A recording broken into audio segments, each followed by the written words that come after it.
महाराष्ट्रामध्ये लोकसभेची लढत महाविकास आघाडी विरुद्ध महायुती अशी असणार आहे. जागा वाटपाचा घोळ, बंडखोरी सर्वच पक्षांमध्ये कमी जास्त प्रमाणात आहेच आहे. पण एक गोष्ट स्पष्ट दिसतीये ती अशी की महायुतीनं आपल्या घटक पक्षांना ज्या पद्धतीनं सांभाळलं तसं महाविकास आघाडीला मात्र करता आलं नाही. कित्येक दिवस तर जागा वाटपाचा घोळ मिटत नव्हता. चर्चांवर चर्चा सुरूच होत्या. या गोंधळामध्ये घटक पक्ष दुरावत गेले. या उलट महायुतीतल्या घटक पक्षांमध्येही खरं तर नाराजी होतीच, पण महायुतीतल्या प्रमुख घटक पक्ष असलेल्या भाजपानं सर्वांनाच योग्य पद्धतीनं सांभाळलं, हाताळलं. देवेंद्र फडणवीस यांची यात महत्वाची भूमिका राहिलेली आहे, हे अगदी विरोधी पक्षातले देखील मान्य करतील.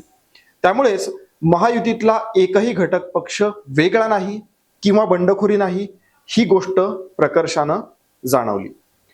याच विषयी आपल्याला या व्हिडिओमध्ये सविस्तर जाणून घ्यायचे. त्यासाठी हा व्हिडिओ पूर्ण पहा आणि बखर लाईव्ह हे यूट्यूब चॅनल सबस्क्राईब करा.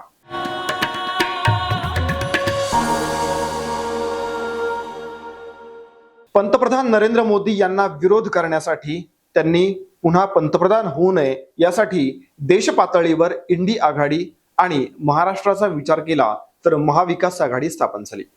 विविध पक्षांना एकत्र करून एक मोठ बांधण्याचा प्रयत्न झाला, पण यात ते सपशेल अपयशी ठरलेत का असा प्रश्न विचारायची वेळ आलेली आहे. इंडी आघाडी किंवा महाविकास आघाडीला विरोध करायची गरजच नाहीये. त्यांच्यामध्येच इतके मतभेद आणि महत्वाकांक्षा आहेत की त्यांची आघाडी अंतर्गत वादानच फुटेल असं भाजपा नेते वारंवार सांगत असतात आणि घडतंय देखील तसंच. म्हणजे बघा, महाविकास आघाडीत उद्धव ठाकरेंची शिवसेना, शरद पवारांची राष्ट्रवादी आणि प्रमुख काँग्रेस पक्ष हे तीन यामध्ये आपल्याला बघायला मिळतात.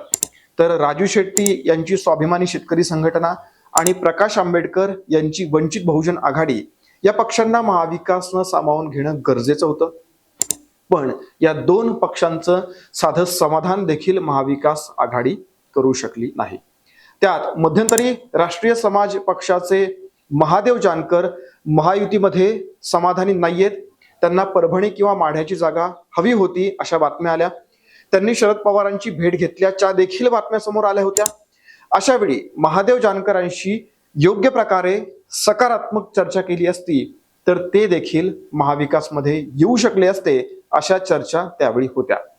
पण महाविकासला स्वतःच्या जागांसंदर्भात देखील नीट बोलणी करता आली नाही.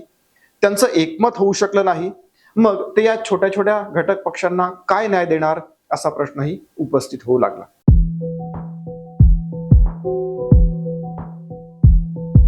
तिकडे महायुतीनं मात्र शांत डोक्यानं आणि मतांच्या गणिताचा योग्य विचार करून निर्णय घेतलेले दिसतात. एकनाथ शिंदेंच्या शिवसेनेला, त्यानंतर अजित पवारांच्या राष्ट्रवादीला तुलनेनं कमी जागा आहेत, पण तरी सुद्धा हे पक्ष भाजपसोबत आहेत. पण महादेव जानकर, सदाभाऊ खोत, RPI आणि इतर जे मोठे जे पक्ष आहेत त्या पक्षांचा देखील विचार भाजपनं केलेला आहे. कोणीही नाराज नाही की बंडखोरी नाहीये. महत्वाचं म्हणजे मतांचं विभाजन देखील नाही. भाजपनं मनसेचे राज ठाकरे यांच्याशी देखील बोलणी केली. त्यांच्याशीही सकारात्मक चर्चा झाली.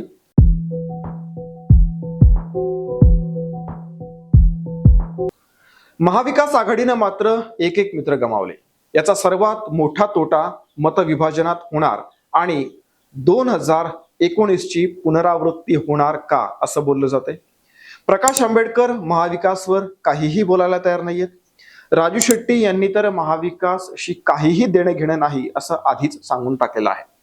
अलीकडेच मनसेतून बाहेर पडलेले पुण्यातले नेते वसंत मोरे महाविकासकडून लोकसभा लढणार असं म्हटलं जात होतं, पण काँग्रेसकडून रवींद्र धंगेकर यांना उमेदवारी मिळाली. आता मोरे यांची प्रकाश आंबेडकरांसोबत चर्चा सुरू आहे. म्हणजे उद्या वसंत मोरे वंचितकडून लढले तर मोठ्या प्रमाणावर मतांचं विभाजन होणार हे अगदी स्पष्ट आहे.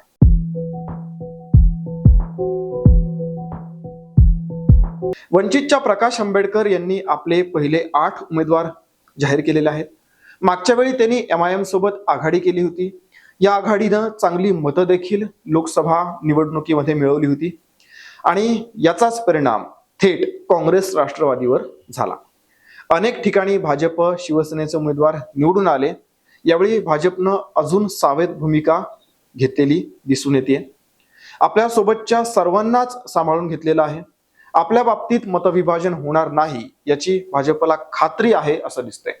त्यातच काँग्रेसचे अशोक चव्हाण, बसवराज पाटील, डॉक्टर उल्हास पाटील, अनंतराव देशमुख अशा एक ना अनेक नेत्यांना भाजपमध्ये प्रवेश देण्यात आलेला आहे.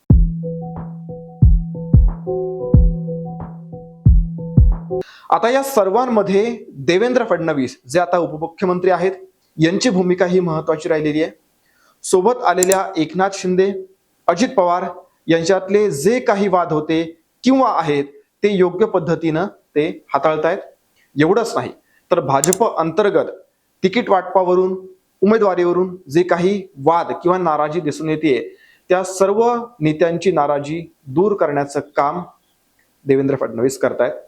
बंडाच्या पवित्र्यात कोणी असेल तर ते शमवणं यासारखे अनेक जे प्रकार मागच्या काही दिवसांमध्ये होत आहेत ते देवेंद्र फडणवीस हे सर्व हँडल करतायत. सागर बंगल्यावरती रोजच असं कोणी ना कोणीतरी येत असतं. याच्या बातम्या देखील आपल्याला वाचायला मिळत असतात. प्रत्येक वेळी देवेंद्र फडणवीसांची ही जी शिष्टाई आहे ती काम करून गेली असं आपल्याला म्हणता येईल.